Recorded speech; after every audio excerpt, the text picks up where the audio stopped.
gusta la lluvia, me gustas tú. Me gusta volver, me gustas tú. Me gusta marihuana, me gustas tú. Me gusta colombiana, me gustas tú. Langesime Anetiga TikToki ohvriks ja tuleme viraalsesse kohvikusse hommikust sööma. Mina võtsin endale Morning Glory, siin on siis kartuli pannkohv, peekon, muna, juust, majonees, barbecue sauce ja brioche'i kukliga. Juua võtsin omale chocolate milkshake'i ja Anet ja Robert võtsid samad võilõivad ja Anet võttis siis maasika matcha frappe. Sellised valikud. Milline välja näeb? No kuidas maitseb? Väga hea. Tõmba kõrist natuke põhjast ülesse, muidu sa saad ainult moosi. Sain jah. See on tõesti väga maitsev. Ma ei oleks arvanud, et mulle siuke asi maitseda. Uskumatu, ma tahaks seda kohe natuke veel. Ja nüüd tuli ka minu chocolate milkshake. Ja väga hea. No nagu milkshake, ütleme niimoodi. Aga väga maitsev, väga õhuline. Ja. Upsti. Siuke sandwich. Tulime Mosman George'i džunglisse. Bussiga sõidame üles, pilet maksab $15, päevapilet siis nii-öelda. Ja lähme vaatame džunglis ringi ja ujuma saab ka minna. Maailma vanim džungel on Daintree, mis on siis seesama, aga me oleme ühes osas sellest. Krokodille loodetavasti ujumiskohas ei näe. Ei tohiks näha, nii et äkki ma saan ka vette.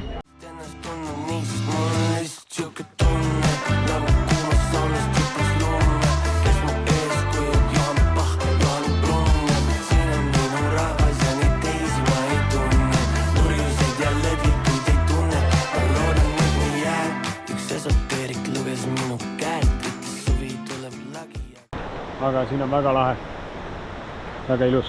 See jungle on umbes 240 miljonit aastat vana, kui ma ei eksi. Ja viimane välja suremine siis dinosaurustel oli 61 või 66 miljonit aastat tagasi. See tähendab, et siin junglis on käinud dinosaurust.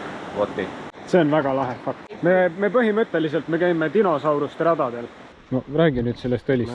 Tugeva lõhnaga nuusut ise. Skin survival kit. Hoia putukaid jäämale. Ma panen ka natuke olla.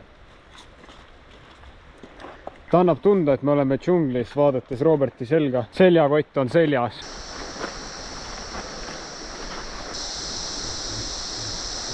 Sügisse ei näe, neid on nähtud küll. Ma tean, mu mõttekäik on jääb, sest milleks nutta taga ööd, kui sul on antud terve päev. Kui mõtlen, kuidas mõnikord reageerisin, siis nüüd ma näen, see polnud selle väär. Kuid ma pole päris lollis läinud, kui ütlen sulle, et ma pole kunagi just ennast tundnud nii. Mulle ei meeldi mandariinid, mille kivid sees on. Ma ütlen, see rikub 90% mandariini elamisest. Ja joome Red Bulli. Ja küll, me läheme ujuma. Siin džunglis on siuke ujumiskoht. Valmis supluseks. Jaa, absoluutselt.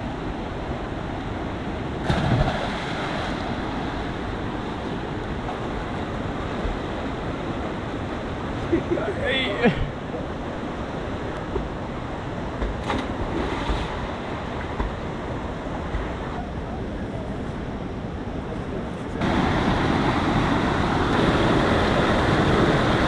Palun rahvas, vaadake, minul jäid loomulikult ujumisriided koju, aga kui hästi sobivad mulle Villemi Spordipüksid.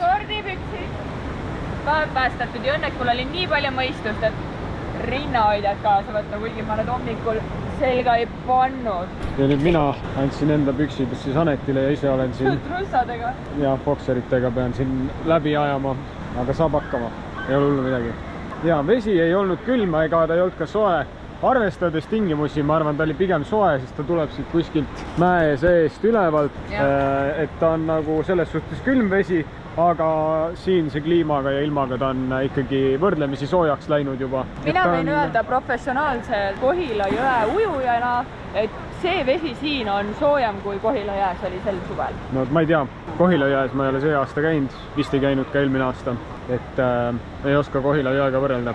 Tulime kuskile krokodilli keskusesse, siin näidatakse nende söötmist ja laevaretk on ka. Jões, kus krokodillid peaksid elama. Koalad. He's gonna roll. Are we feeling safe? Yeah. Now first drop scar on your head there, mate. You can get the lights here. Oh, that's good. Yeah. Alright, now he knows we're not mucking around. Did you get it? Hey! On your Stanley. On your race. Ta on nii suur. Vaat see võib olla see kõige vanem ka. See on poole tonnine. Ta on tõesti suur.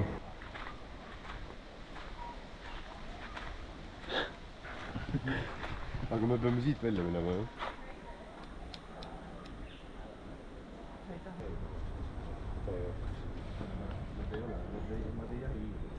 Minul on täna vaib hommik. Anet ja Robert läksid mingile laevaretkele. Mina ei tahtnud sinna minna. Ja tulin hoopis siis randa. Käisin hommikul kohvikus, tegin hommikusöögi ja nüüd siin võtan päikest ja editin videot ja elan life'i. Päris mõnus on. Selline office siis mul täna. Ja lisaks ka siis ei ole rääkinud sellest, kuhu me päriselt lähme. Meil oli Victoriast ära sõites 2 võimalust, kuhu tööle minna, üks banaanifarm ja siis see traktoritöö. Sisuliselt me poole tee peal otsustasime, et me võtame vastu traktoritöö, kuna seal ettevõttes töötab lisaks meile siis veel 3 eestlast. Nemad on ka juba sponsorviisa peal mitu aastat seal olnud. Selle tööga siis saab väga palju reisida. Nende projektid on üle Austraalia erinevates osariikides. Praegu on 3 nädalat Queenslandis, siis on 6 nädalat Victorias. Võtsime sellise töö vastu. Osaliselt on siis majutus kaetud olenevalt projektist ja projektide vahel liikumisel on siis see aeg on tasustatud. Nüüd siis esmaspäeval alustame nendega ja vaatame, kuhu me välja jõuame. Anet ja Robert jõudsid tagasi enda laevaretkelt ja hakkame siis nüüd sõitma sinna uude majutusse, mis on 5 tundi lõuna pool, aga saab hakkama. Mõtlesin, et filmin siia esimest korda ka lõppu ühe korraliku vlogi lõppu. Nii et juba uuest majutusest uues vlogis ja tööd ma vist juba selgitasin. Nii et kohtume juba järgmine kord.